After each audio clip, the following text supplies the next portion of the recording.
Përshëndetje të nderuar teleshikues, ja ku takuam sërish në këtë edicion informativ ku në vijmë ju ftoj që të ndiqni informacionet e përgatitura. Qindra e qytetarë ka marshuar në bulevardin kryesor të Tiranës në një protestë kundër qeverisë, duke rikthyer kërkesat për ndryshime politike dhe institucionale. Organizatorët kanë bërë të ditur se protesta do të vazhdojë deri në arritjen e objektivave që kanë shpallur. Në mbalvitjen e flamujve kuqezi dhe me pankarta kundër qeverisë, qindra e qytetarë kanë marshuar përgjatë bulevardit kryesor të kryeqytetit në një protestë që sipas organizatorëve përfaqësojnë një reagim qytetar ndaj situatës politike në vend. Në tubim morën pjesë qytetarë nga kategori dhe grup mosha të ndryshme, përfshirë të rinj, student, pensionistë, profesionistë dhe familjar, si dhe shqiptar të ardhur nga diaspora. Pjesëmarrësit e kanë cilësuar protestën si shprehje të pakënaqësisë publike dhe kërkesë për ndryshim. Gjatë fjalimeve të mbajtura përpara kryeministrisë, organizatorët ritheksuan 5 kërkesat e tyre kryesore, ku në fokus mbetet dorëheqja e kryeministrit Rama. Krahas saj ata kërkojnë krijimin e një qeverie teknike, ndryshime kushtetuese dhe reforma që sipas tyre garantojnë zgjedhje të lira dhe institucione funksionale. Në përmbytje të protestës, organizatorët deklaruan se lëvizja nuk do të ndalet dhe se qytetarët do të vijojnë mobilizimin edhe në ditët në vijim deri në përmbushjen e kërkesave të shpallura që në nisje të kësaj lëvizjeje qytetare.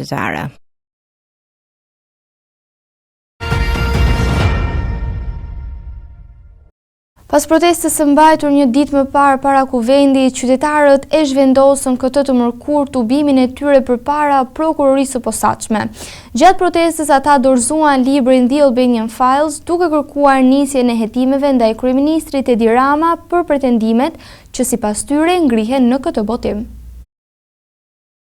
Një ditë pasi protestuan për orë të tëra përpara kuvendit, protestuesit e zhvendosën aksionin e tyre drejt ambienteve të prokurorisë së posaçme, ku kërkuan që SPAK të verifikojë përmbajtjen e librit The Albanian Files, të cilën e konsideroi një bazë provash për hetimet e qeverisë. Me librin në duar dhe të shoqëruar nga një peticion i firmosur nga pjesëmarrësit në protestë, një përfaqësi e tyre hyri në institucion për ta depozituar zyrtarisht. Sipas protestuesve, votimi përmban dokumente dhe të dhëna që pas pretendimeve të tyre, duhet të shërbejnë si bazë për nisjen e një hetimi penal.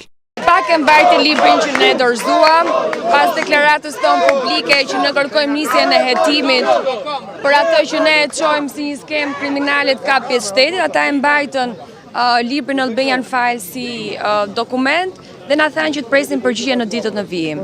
Do të kemi edhe një kallëzim penal që po përgatitet nga avokat dhe jurist përgjatë ditëve, kështu që do të kemi edhe një kallëzim penal. Ka disa akuza, ne aty mendojmë, pretendimet tona është se ligji është ndryshuar me porosi, kemi pretendimet tona që ka konflikt interesi për një pjesë të projekteve, që janë shmangur konsultimet publike, që interesi privat i oligarkëve që kanë ndërtuar dhe arkitektëve është vendosur para interesit publik, kështu që ka disa pretendime të cilat sigurisht do të strukturohen në një kallëzim penal, do t'i ofrohen prokurorisë posaçme. Denoncimi për në SPAK është një nga aktet që ne kemi bërë protestës, por ne vijojmë protestën normalisht në orën 19 në sheshin Skënderbejt për të marshuar drejt kryeministrisë si çdo ditë. Pas daljes nga SPAK, përfaqësuesit e protestuesve deklaruan se materiali është administruar nga institucionet dhe tashmë presim reagimin e prokurorisë së posaçme. Nga ana tjetër, kryeministri Rama ka reaguar më herët për këtë publikim, duke theksuar se The Albanian Files është një projekt editorial i pavarur dhe jo një dokument zyrtar me vlerë hetimore. Protestuesit konfirmuan se mobilizimi i tyre do të vijojë edhe në mbrëmje me grumbullimin e radhës në orën 19. Ata deklarojnë se nuk do të ndërpresin protesta deri në plotësimin e 5 kërkesave që kanë bërë publike prej nisjes së kësaj lëvizjeje. Aksioni së martës u shoqërua me tensione dhe përplasje me forcat e policisë. Protesta e cila nisi përpara kuvendit vijoi më pas drejt drejtorisë së policisë së Tiranës dhe përfundoi pas një marshimi disa orësh në kryeqytet. Si pasojë e incidenteve, policia shoqëroi 6 persona.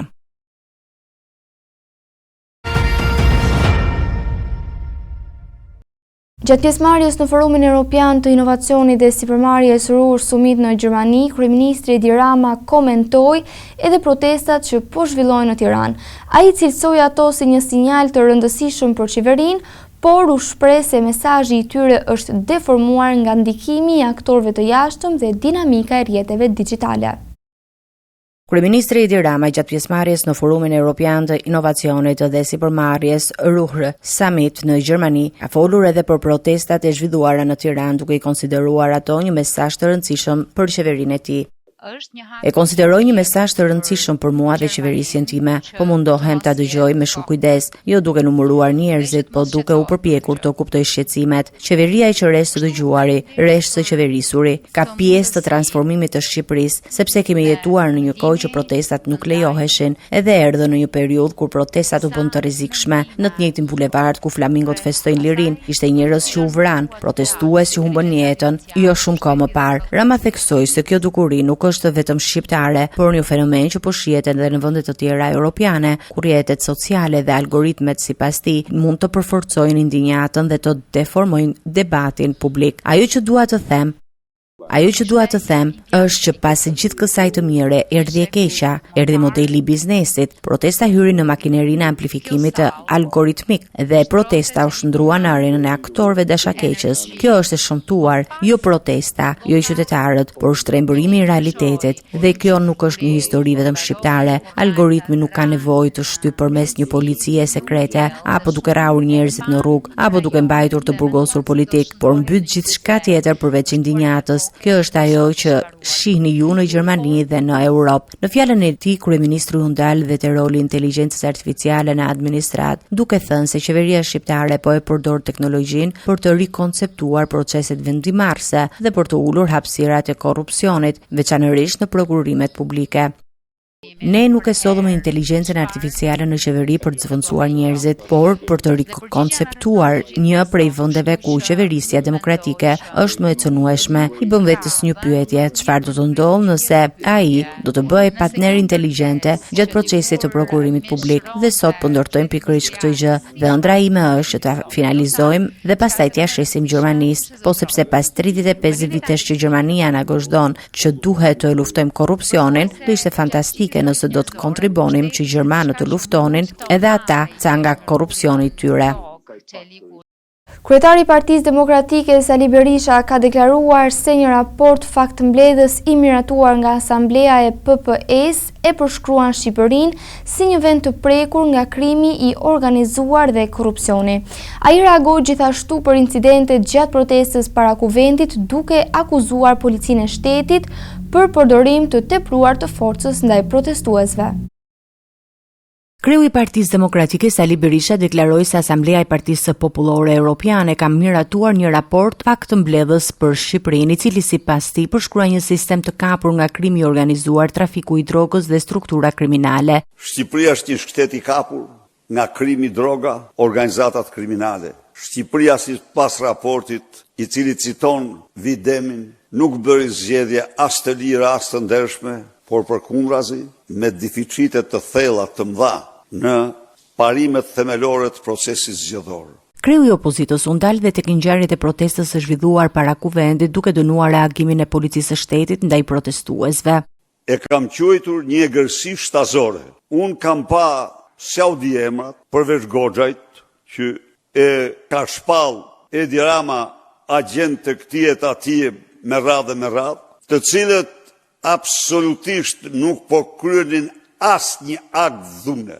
Përkundrazi, po mbani një qëndrim, mund të them edhe dashamirësh ndaj policëve, po ju ofronin ujë në atë vapë të mërshme dhe vërsulja me tërbim ndaj tyre. Ajo skena me atë djalin me bluzë të zezë, ajo rikujtonte skenën e Zvërnecit. Në vijim të deklaratës së tij, Berisha akuzoi kryeministrin Edi Rama se po përpiqet të ndikojë opinionin ndërkombëtar kundër protestës. Sipas tij, kryeministri ka shpërndar mesazhe në nivelet e larta të politikës europiane, duke paraqitur lëvizjen e protestuesve si të lidhur me struktura të huaja, një pretendim që Berisha e hodhi poshtë si të pabazuar dhe pa prova konkrete.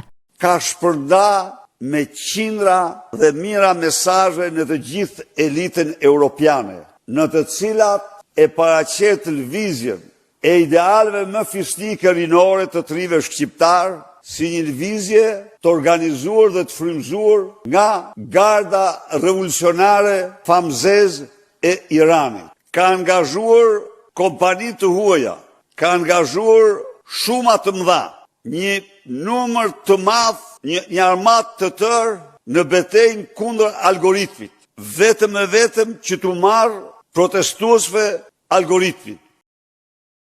Komisioni i Reformës Zgjedhore ka zhvilluar një seancë dëgjimore me drejtues të institucioneve të drejtësisë dhe sigurisë, ku fokusi kryesor ishte parandalimi dhe lufta ndaj krimit zgjedhor. Kreu i SPAK paraqiti propozime për ndryshime në kodin penal, ndërsa u theksua edhe nevoja për rritjen e bashkëpunimit mes institucioneve. Komisioni i Reformës Zgjedhore ka thirrur në seancën dëgjimore përfaqësues të institucioneve kryesore të drejtësisë dhe sigurisë, përfshirë kreun e SPAK-ut, prokurorin e përgjithshëm, drejtuesin e policisë së shtetit dhe kreun e Agjencisë së Inteligjencës Financiare në kuadër të diskutimeve për ndryshime në ligjin elektoral dhe forcimin e luftës kundër krimit zgjedhor. Gjatë seancës, debatet më të forta u shënuan në dëgjesën e përfaqësuesit të strukturës së posaçme antikorrupsion, ku përfaqësuesit të opozitës ngritën një sër pyetjesh edhe për çështjet që janë aktualisht në hetim, duke e politizuar pjesërisht diskutimin institucional. Ti përmbajmë i rendi ditës, a më qepe gojën tani dër. E leken, vëllë gojën, se të kam gjuhë fort. Deputetët e opozitës e pan prezencën e Braës si një mundësi për të pyetur për çështjet në hetim që janë pjesë e betejave të tyre. Flitet që në vetëm qarkun e Lezhës janë hedhë 6 milion euro për zgjedhje. Nga burojnë këto lekë? Nëse unë do vijen seancën tuaj dhe do thoja që kam dëgjuar që flitet që janë paguar 600.000 euro për zgjedhje në këtë qark. Po ta pranoni si prof për të akuzuar dikë tjetër? Merakut të Albana Vokshit për patronazhistët e PS-s, kreu i SPAK, Brajo ju përgjigj se SPAK nuk e ka këtë kompetencë. Në dispozitat e kodit penal, në seksionin 10, në kreun përkatës që bën fjalë për krime zgjedhore, nuk ka një vepër penale që të ndëshkojë penalisht patronazhimin. Dhe aq më tepër, kjo vepër penale të jetë në kompetencë të SPAK-ut. Kreu i SPAK-ut paraqiti një sër rekomandimesh konkrete për ndryshime në kodin penal, duke theksuar nevojën për rishikimin e politikës së dënimeve për veprat penale që lidhen me krimin zgjedhor. Një nga çështjet që mund të vlerësohen në kuadër të reformës është rishikimi i politikës penale, si në raport me masën e dënimit, ashtu në raport me profilin dhe rolin e autorit në skemën e korrupsionit zgjedhor. Ky rishikim nuk duhet të jetë as i përgjithshëm dhe as mekanik. Ai duhet të diferencojë zgjedhësin, përfaqësuesin e subjekteve politike, kandidatin, zyrtarin e lartë apo në punësin civil. Në fokus të diskutimeve ishte edhe task forca e ngritur për zgjedhjet e vitit 2025. Çfarë nuk funksionoi? Unë e thash edhe më përpara. Ishte një përpjekje e parë, ishte eksperjenca e parë e SPAK-ut. Dhe si një eksperiencë e parë, sigurisht shumë gjëra dhe për SPAK-un ishin të panjohura dhe u përballëm dhe me eksperienca të reja, të cilat duhet të shërbejnë dhe si një përvojë për herën tjetër. Institucionet përgjegjëse për media, komunikimet elektronike, policinë dhe administratën tatimore pritet të nënshkruajnë brenda 30 ditëve një memorandum bashkëpunimi për krijimin e një task force kundër piraterisë digjitale. Kuvendi ka kërkuar që në këtë nismë të përfshihen edhe institucionet e drejtësisë. Autoriteti i mediave audiovizive, Autoriteti i komunikimeve elektronike dhe postare, Policia e Shtetit dhe Drejtoria e Tatimeve pritet të formalizojnë brenda 30 ditëve një memorandum bashkëpunimi për krijimin e një task force të përbashkët kundër piraterisë digjitale. Kuvendi ka kërkuar që në këtë mekanizëm të përfshihen edhe institucionet e drejtësisë, duke vlerësuar se lufta kundër këtij fenomeni kërkon koordinim më të gjerë ndërinstitucional. Kreu i grupit parlamentar të Partisë Demokratike Tauland Balla u shpreh se mbetet në vlerësimin e SPAK-ut për fshirja e tij në këtë proces, ndërsa theksoi se prokuria e përgjithshme duhet të marrë një rol aktiv në koordinimin e ndjekjes penale për rastet e piraterisë. Pirateria sot nuk kufizohet me të njëjtin sinjal televiziv i marrë pa autorizim apo me një faqe internetit pa lishme. Ajo operon përmes platformave streaming, përmes IPTV-ve pirate që vjedhin sinjalin e operatorëve të ndershëm dhe shesin ato për përfitime të vetat. Serveret vendosur jashtë jurisdiksionit ton kombëtar. Lufta kundër këtij fenomeni kërkon shumë më tepër se sa ndërhyrje ligjore dhe kërkon, për këtë jemi mbledhur, dhe institucione të koordinuara me njëra tjetrën, jo vetëm dy institucione që kam në krah, por edhe institucionet e prokurisë, institucionet e policisë shtetit dhe institucionet të tjera të përfshira në këtë luftë të përbashkët. Kryetarja e Amos, Armila Krasniqi, e cilësoi piraterinë digjitale, një fenomen të organizuar që shkon përtej kopimit të palishëm të përmbajtjes, duke theksuar se ajo përbën një kërcënim serioz për tregun audioviziv dhe për konkurrencë të ndershme. Përbën një kërcënim të drejt për drejt për funksionimin e tregut audioviziv, për cënimin e subjekteve të lishëm, për dëmin real të tyre. Megjithatë, këto mundësi për ta zhvilluar këtë aktivitet të palishëm, pirateria televizive dëmton operatorët që investojnë në mënyrë të lishme në përmbajtje cilësore, cënon konkurrencën e ndershme, ul stimujt për të bërë investime të reja, kufizon zhvillimin e industrisë kryese dhe në fund të fundit dëmton edhe vetë publikun, i cili në fakt ekspozohet ndaj produkteve me një cilësi të ulët, pa garanci sigurie dhe shpeshherë shoqëruar me rreziqe kibernetike. Kryetari i AKEP, Gentian Sula, theksoi nevojën për përforcimin e masave administrative dhe ndërtimin e këtij sistemi të qëndrueshëm ndërinstitucional që nuk kufizohet vetëm te identiteti i shkelësve, por synon një reagim të koordinuar dhe efektiv. Unë do të thosha që përvoja e vendeve të Bashkimit Evropian, veçanërisht modeli italian, tregon se rezultatet më efektive arrihen kur masat ligjore, teknologjike dhe bashkëpunimi institucional funksionojnë në mënyrë të integruar. Edhe Shqipëria mendoj se duhet synojë ndërtimin e një sistemi të koordinuar dhe të integruar për të garantuar reagimin më të shpejtë tek pirateria. Në diskutimet e kuvendit u theksua gjithashtu nevoja për një sistem të shpejtë ndërhyrje në rastet e transmetimeve pirate, veçanërisht për evente sportive të mëdha, ku dëmet ekonomike janë të menjëhershme dhe të konsiderueshme.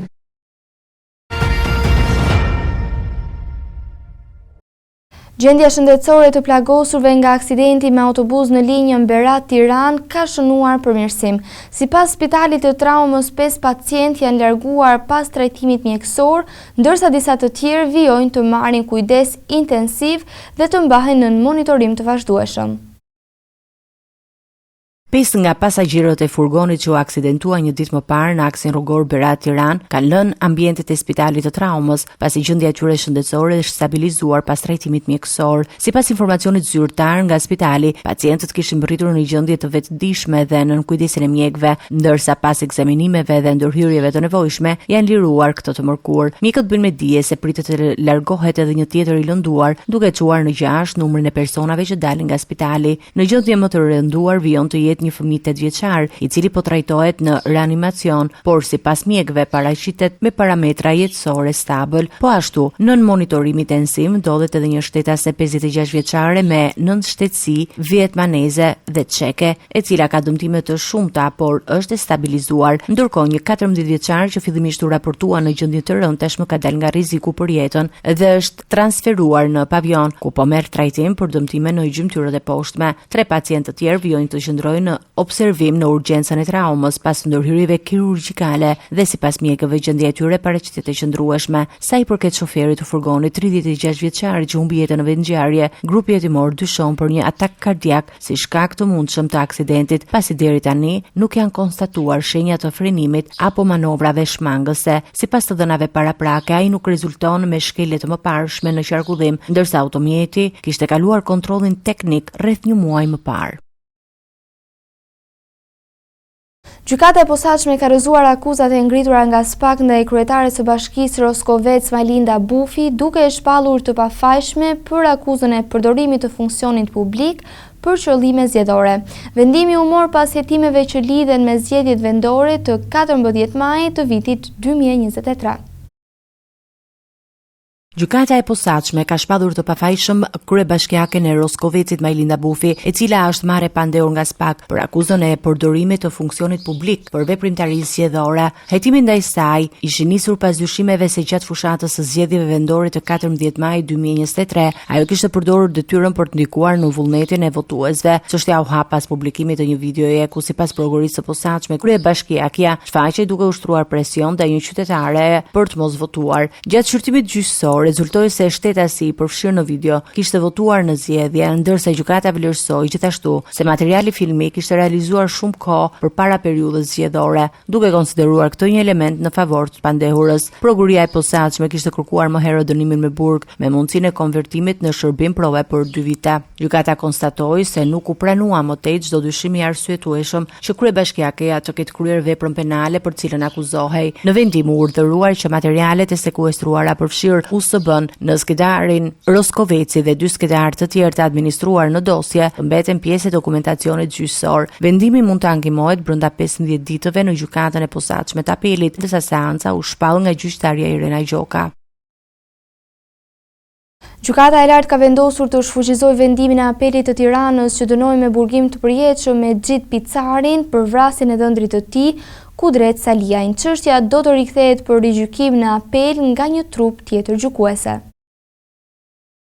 Gjykata e lartë ka prishur vendimin e datës 12 korrik 2023 të gjykatës së apelit në Tiranë, e cila kishte dënuar me burgim të përjetshëm Mexhit Picarin për vrasjen e dhëndrit të tij Kudret Saliaj. Sipas vendimit, çështja do të rigjykohet në gjykatën e apelit në të njëjtën trup gjyqësore. Ky zhvillim vjen pas rekursit të paraqitur nga avokati Adriatik Cama, i cili mbeti i plagosur gjatë ngjarjes së ndodhur pranë gjykatës civile në Tiranë. Në rekursin e tij, Cama ka kërkuar që në proces të rishqyrtohet edhe përgjegjësia penale dhurata Saliajt, vajzës së Mexhit Picarit dhe ish bashkëshortes së viktimës, duke pretenduar për fshirjen e saj si bashkëpunëtore në vrasje. Më herët gjykata e apelit kishte lënë në fuqi me burgim të përjetshëm për Mexhit Picarin, ndërsa dhurata Salia ishte dënuar me 4 vite e 6 muaj burg për veprën penale të krijimit të kushteve për kryerjen e vrasjes, duke rrëzuar akuzën për bashkëpunim në vrasje. Ngjarja e rëndë ndodhi në 4 qershor 2021 në një lokal pranë gjykatës civile të Tiranës, pak minuta përpara një seance gjyqësore që lidhej me procesin e divorcit dhe kujdesarinë e 3 fëmijëve të çiftit. Sipas dosjes hetimore, Mexhit Picari qelloi për vdekje Kudret Saliajin, ndërsa gjatë shtunave mbeti i plagosur edhe avokati Adriatik Cama, i cili ndodhi në të njëjtën tavolinë me viktimën.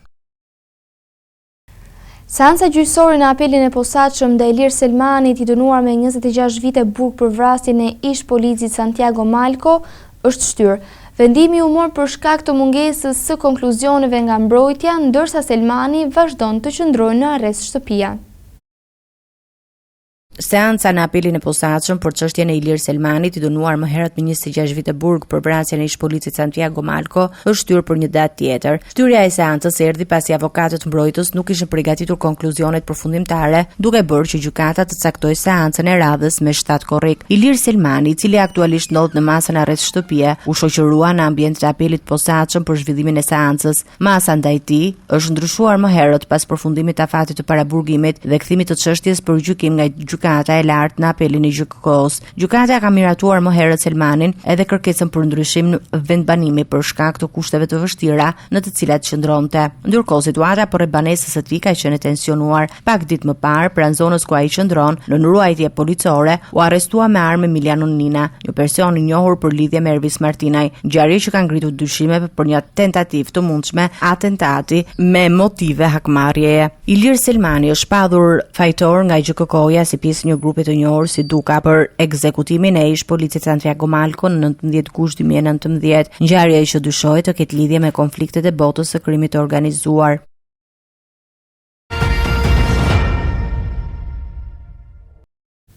Vijoj me informacione nga Kosova. Kryeministri në detyrë i Kosovës Albin Kurti ka prezantuar raportin vjetor të inspektimeve për vitin 2025, duke paralajmëruar një reformë të thellë për modernizimin e sistemit dhe rritjen e efektivitetit të kontrolleve shtetërore.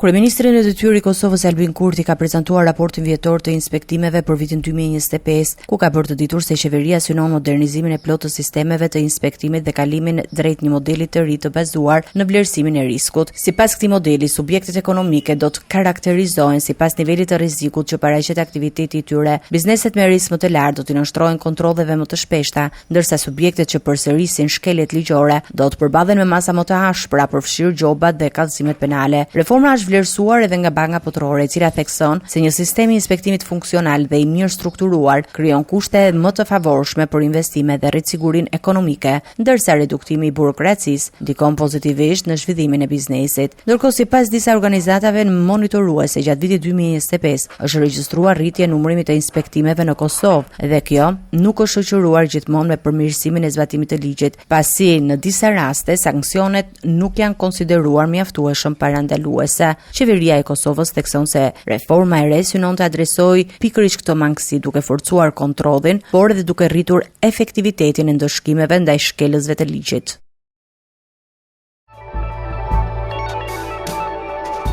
Territori i Kosovës për datën 2 korrik 2026 do të karakterizohet nga një mod pjesërisht i paqëndrueshëm. Paraditja do të nisë me alternime kthjellimesh dhe vranësirash, ndërsa gjatë pasdites në disa zona pritje rreshtje lokale shiu të shoqëruara me shkarkesa elektrike. Temperatura do të shënojnë në rënje të ndjeshme krahasuar me ditën e mëparshme. Paraditja do të ketë një mod pjesërisht të kthjellët, ndërsa pasditja do të sjellë vranësira dhe rreshtje lokale. Temperaturat minimale pritet të zbresin deri në 14 gradë Celsius, ndërsa ajo maksimale do të arrijë deri në 28 gradë Celsius. Era do të fryejë lehtë deri mesatare nga drejtimi veri perëndimor me shpejtësi 2 deri në 6 metra për sekond. Indeksi ultraviolet për Prishtinën pritet të jetë 6 deri në 7. Sipas të dhënave astronomike, lindja e diellit në Prishtinë do të jetë rreth orës 4:55 minuta, ndërsa perëndimi rreth orës 20:24 minuta. Temperaturat minimale dhe maksimale për disa qytete kryesore të Kosovës do të jenë si më poshtë. Mitrovic 15 deri në 27 gradë Celsius. Podujev 14 deri në 26 gradë. Skënderaj 15 deri në 27 gradë. Pej 15 deri në 27 gradë. Prishtinë 15 deri në 27 gradë. Gjakov 16 deri në 28 gradë. Malishev 16 deri në 28 gradë. Gjilan 15 deri në 27 gradë. Ferizaj 15 deri në 27 gradë. Kaçanik 14 deri në 26 gradë. Suharek 16 deri në 28 gradë. Prizren 16 deri në 28 gradë Celsius.